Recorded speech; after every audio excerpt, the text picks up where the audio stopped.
My first guest hosts the CNBC show Mad Money with Jim Cramer, and he's emotionally disturbed. Please welcome Jim Cramer.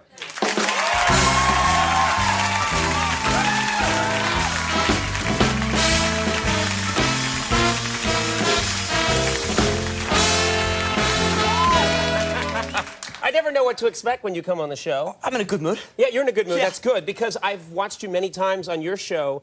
You will flip out about something. You will scream at people. You will froth at the mouth, which begs the question, Valentine's Day, Thursday. Yeah. What does a guy like Jim Cramer do on Valentine's Day? Are you able to mellow out? Yeah, well, I'm a mellow guy, and I've gotten much more mellow. I feel like that I've become much more like Bishop Tutu. Right. And much less like my old self. Right, right. And so, yeah, I'm ready for Valentine's Day. I'm ready. What are you going to do? I don't know, kind of like what I did for my birthday on Sunday. I'll sit in my car a lot.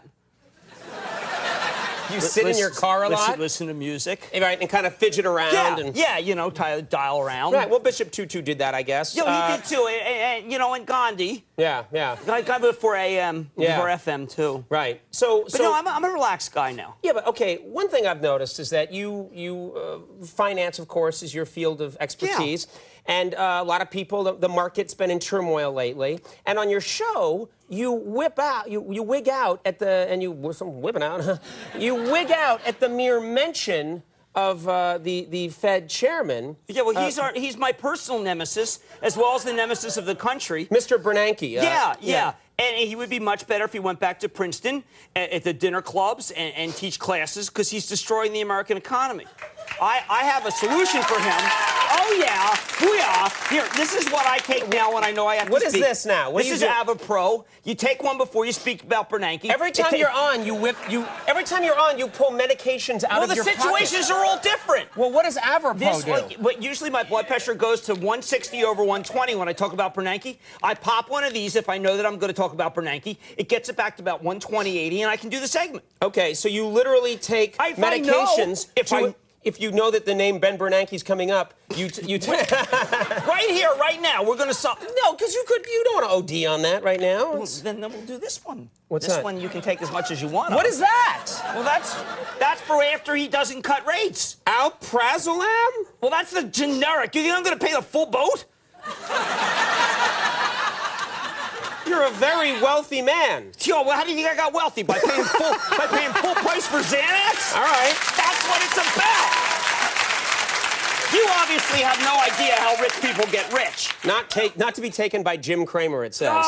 I do the copay. Have you ever what? Okay. I do the copay. What have you ever? You take that. Now? No, not take it. No, it's bad money, but I'm not mad right now. Okay. What about other ways, natural ways of calming down? Have you ever explored those? You know, meditation, yoga. Oh, yeah, I did that. You did that? Yeah, I did the yoga. I did yoga. You're the only person I've ever heard say, I did that. Yoga. I did the yoga. It is impossible. It really calmed me down. It doesn't work. It doesn't work when you're looking at stocks. Like, so when you set up a yoga with the mat and you have the stocks on and you have your computer, it just doesn't work. It doesn't go. What do you mean? I did that at Canyon Ranch. I brought my PC.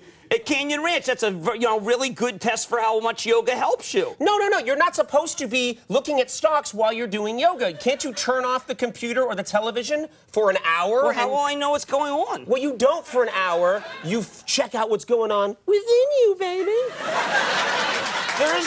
That's what you're missing. There's nothing within me. Okay, well, I'm just a dollar sign represented by a man. That's the saddest thing I've ever heard. I'm just a dollar sign in a suit. Yeah, yeah. No, you're not. You're more than that. You have a family. How do you relate to your kids? It's simple. Are you calm around? It's simple. What? Well, I mean, I went to the Spice Girls concert with them on Sunday night. Yes, they did. Why you went with them to the Spice Girls concert? Well, not really, okay. Because they bought me an extra ticket because they felt bad for me. Mm-hmm. Okay, but when I got there, they got in, but my ticket was for the wrong night. They got you the wrong ticket. They got me the wrong ticket. Right. And I was upset because I didn't know whether it was done deliberately. Did you... You think your daughter might intentionally get you a ticket for the wrong night to screw you out of a Spice Girls show? I don't know, 40-50% chance. Let's talk about something. I'm an odds maker. Let's talk about something near and dear to her. Every time you're on the show, you rant and rave about how much you love The Olive Garden. Oh my God, is it good? I got a $5 gift certificate from the Olive Garden by a guy who bought my book. It is the best Italian food in the world. Hey, listen, let me... How'd you know? What? Did you have the chicken Caesar? No. Let me tell you about what you do in the Olive Garden. Okay. This is my secret to the Olive Garden. You can take, it's unlimited salad. You have 5 salads, they take a beating. Every time they see me come, they're going to take a beating. I hurt their earnings per share. Give me some more salad. Give me more salad. So you just more breadsticks. More breadsticks. You fill up on the salad and the breadsticks. Well, that way you don't have to necessarily spring for the entree. Right. Okay. So again, I'm giving you the handbook to how to get rich in 9 steps. It's like no, like a Dr. that's not. Phil. You're it's lying. Like a Dr. Phil no, thing. you're lying. You've made it other ways. Don't tell me that the secret to getting rich is to go to the Olive Garden and load up on the bread, because that's not going to happen. No.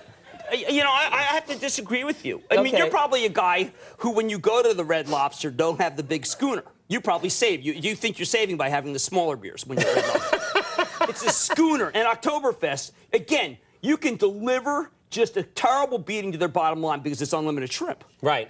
So you like to go to restaurants. What do you do when you go? Do you just not have as much shrimp at Red Lobster as you can? First, I bring my own lobster bib, which I think is key. Yeah, bring your own. Don't rely on theirs. Wow.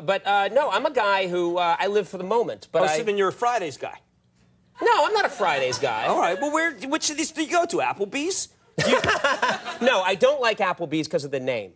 And I know that sounds terrible, but where are you going? Applebee. It's why I can't vote for Mike Huckabee. It's the same thing. He said that I had him on recently, and he said that you didn't make him, and that other fellow in that other network, I forget his name. Comer and Stewart. He didn't. Yeah. I'm not allowed to mention him. You're allowed to mention him? What kind of contract do you have? And he said that I created him, which made me feel very, very proud. Right. Because I've never really created anything. Right. I created Huckabee. You're just a dollar sign in a suit. Represented by a man. What is your new favorite restaurant of all the restaurants? Oh my God, this Panera's. If you get the classic chicken, Panera's is so awesome. Do you know that they gave me a free pastry because the woman there had seen my show?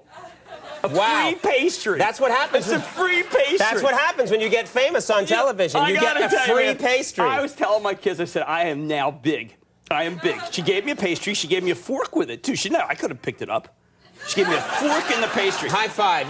Life is just going your way. Oh, no, man, it's big. Yeah. My life is big now. Right. Why do you talk so obsessively about where you eat food? I mean, every time you're on, it's just interesting, but people... I live for it. I know, but people...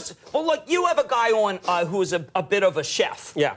After me. Yeah. And I was trying to explain to him the way, a great American food works.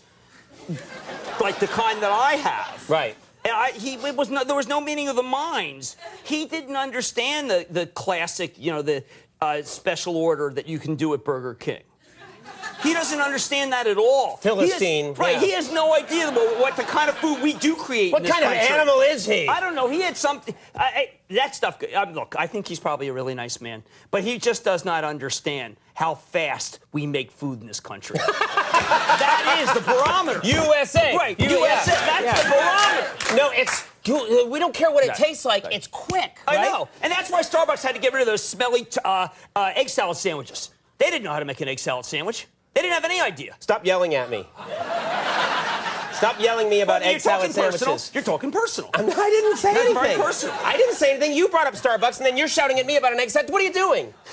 Oh, Phil, okay. Well, I want to be able to get out of the show alive. All right. Mad Money airs weeknights at 6 and 11 on CNBC, and none of the things you discussed here will be discussed on your program. No, I might bring on this chef. Just to, I might be because the Spanish market's very hot. Okay. He's a Spanish fella. Okay. Yeah, that's a bit, otherwise I'm learning. All right. You're a good man. Thank you very much. I worry about you very much. No, Jim you Cramer, don't have everybody. to. I'm all medicated. Jose Andres coming up in the break. We'll be right back.